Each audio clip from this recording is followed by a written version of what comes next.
subhanahu amma yaf'alu bil'ibadi li'annahum wama yamlikuna milkun lahu haqiqatan falahu an yatasarrafa bihim kayfa yasha.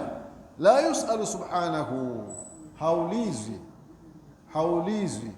haulizwi Mwenyezi Mungu, utakasifu ni wake, amma yaf'alu, haulizwi amma yaf'alu, kunako kile anachokifanya au kunako yale anayoyafanya bilibadi, kwa waja.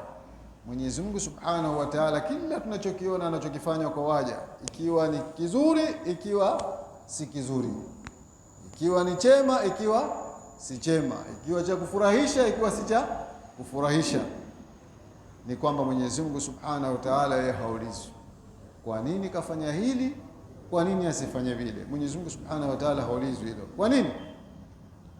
Liannahum, kwa kuwa hao waja, wama yamlikuna, na wanavyovimiliki, kwa kuwa hao waja na wanavyovimiliki waja, milkun lahu haqiqatan, ni milki yake Mwenyezi Mungu Subhanahu wa Ta'ala, tena milki ya uhakika, ni milki yake ya uhakika, kavimiliki milki ya uhakika kwa kuviumba, kwa kuwa milki yake inakuwa ni watumwa wake. Falahu an yatasarrafa bihim, kwa hivyo ana haki ya kuendesha kwao maendesho yake, kaifa yasha, namna anavyotaka yeye. Ana haki ya kuendesha katika milki yake namna anavyotaka yeye. Wa amma hum, ama wao, kwa maana waja, ama wao waja, ay al-ibadu, waja, fayusalun, basi wao wataulizwa, ama wao waja watauliza, wayuhasabun, na watahesabiwa, ala ma yaksibuna, juu ya leo wanayoyachuma. Ama waja wao, amma hum, ama wao, ay al-ibadu, kwa maana waja, fayusaluna, basi wao wataulizwa, wayuhasabuna, na watahesabiwa. Najua katika imani yetu na itikadi yetu tunajua kwamba itafika siku tukiondoka duniani hapa, basi kutakuwa na hesabu kwenye yale ambayo tumeyachuma na kuyatenda, ndio hivyo.